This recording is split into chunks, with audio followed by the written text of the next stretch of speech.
student teaching, they can they go into a graduated status with their student service counselor, and then they come back to us for certification. So a lot of students don't realize that when they're done with the program, that they still have to certify. It's not like that's just going to happen for them. So to certify, they need to be in a graduated status.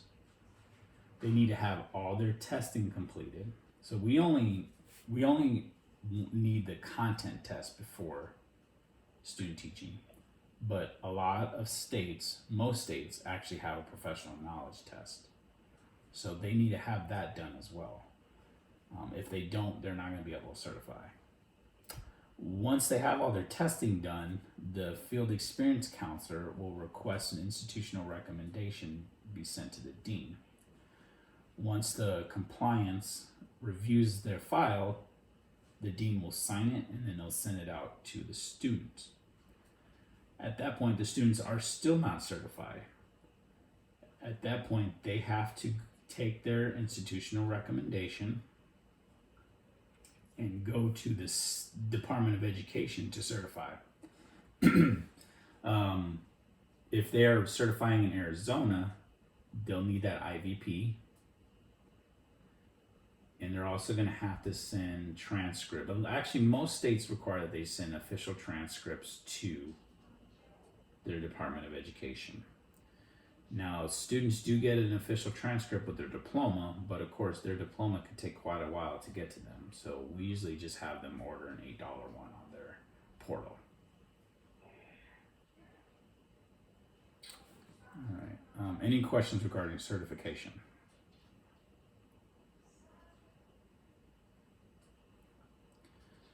All right. So if you guys ever need any help with like the CRM stuff, there's some helpful guides going through, like looking at the CV documents, seeing where students are with their appeals and stuff. Once again, it's nothing that you guys have to really worry about, but I just wanted to mention it to you. All these statuses that we've been speaking of today will be notated in the student's file. Here's something pretty useful for you guys. So in the XRM map, when you go into a student's file, you can see, if you go into the XRM map, you can see a program and see what the certification grade range is under licensure determination. So if a student wants to be in an elementary program, I don't know what state this is, but this specific state is kindergarten through 5th grade or 4th through 8th grade, which is kind of confusing because it overlaps, but basically it's kindergarten through 8th grade. So you want to make sure you check that, because if a student wants to teach high school, well, we're not going to put in an elementary program. And one of the big things that we run into a lot too is students that want to do middle school. We don't have a middle school program here, but if you look here, this elementary program will bleed into 8th grade. So that would work for that specific student. And you can also look under exams to see what kind of exams they need for their state.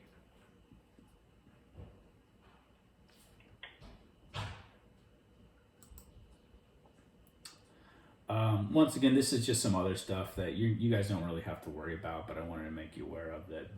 We do keep track of their appeals to student teacher in their own class, or overlap appeals or GPA appeals in XRM. Nothing that you have to worry about, but there is a process for that. So my follow-up plan for you guys is there'll be a survey that I'll send out to you today, where you can it's just a Survey Monkey thing that you can fill out. And you can also reply to that email with any state-specific questions you guys had. I know this was just kind of a general FEC training today, but I know you guys probably have a lot of state-specific questions.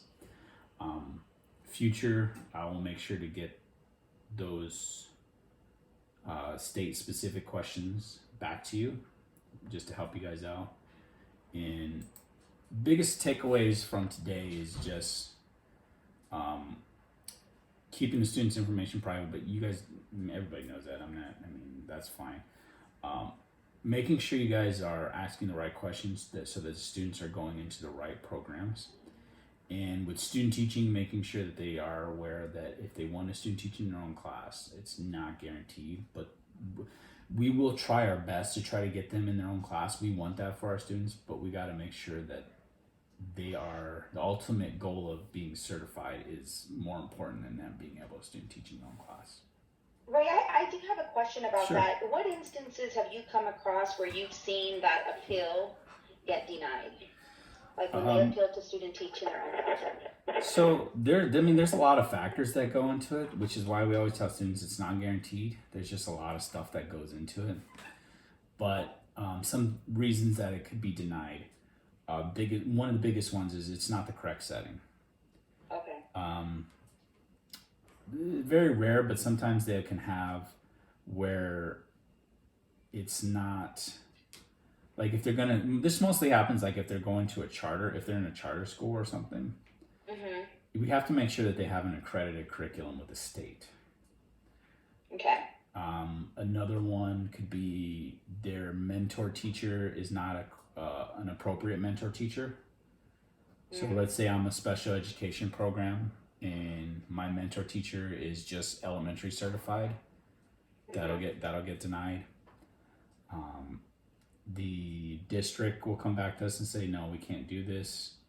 Or the district will come back to us and say, well, the student could be in a special education class for a part of the day, but not most of the day. They have other duties that they have to do.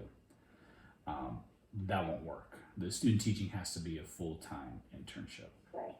Okay. Now with the mentor teacher, I'm just thinking of other questions Sure. as you're talking, but like the mentor teacher, are they specifically designated as mentor teachers in their school? Or is it just a mentor teacher because they're certified in that particular area?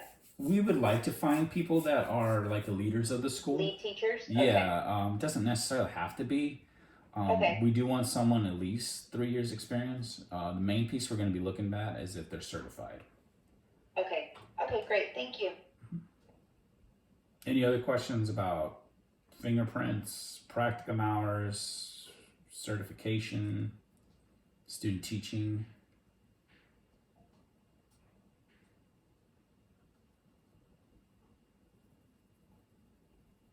Okay.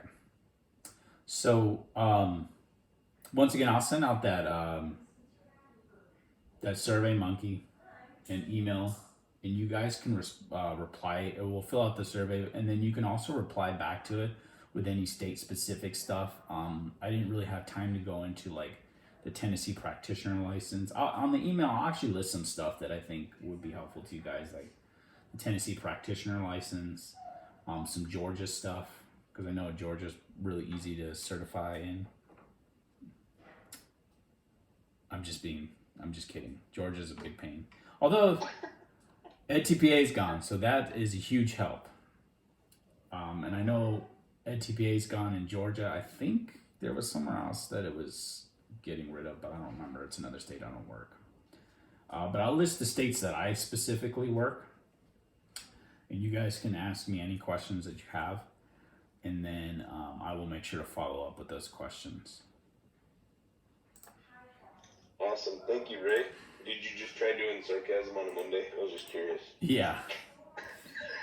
Well, everybody know. Well, I remember when I got hired at the time, Sonia's team, and I was training, and anytime Georgia was brought up, there was like just like this vibe in the air, and people would just shudder at the thought of Georgia. But you know what? Georgia's really not that bad, especially now that the EdTPA is gone. They're very stingy. The main thing with Georgia is don't enroll them. If they want to enroll in non-IR, contact us first. Gotcha. All right. Any other questions, guys? When you need that survey done by today? No, I could get it done by, Wednesday. No big. I mean, no biggie. If you can get it done today, that would be perfect. But yeah, any time this week would be fine. And of course, if you guys need anything, even after, let's say 2 weeks from now, you have someone on the fence that has some questions about student teaching, just reach out to us. You can, reach out to me. we got a lot of great info. And you know what the thing is, the information changes all the time too. So anytime you guys have a question on anything, just reach out to us and we'd be glad to help you out. Any one of us would be glad to help you out. Oh, cool. I appreciate your time, Ray. All right, Thank you thanks, so much. guys. Thank you. Thank you, Ray. Really, really, Thanks, really Ray. appreciate it. Yeah, congrats Thank you. on the program. That's awesome. All right, bye, guys. We'll see you, Ray. All right.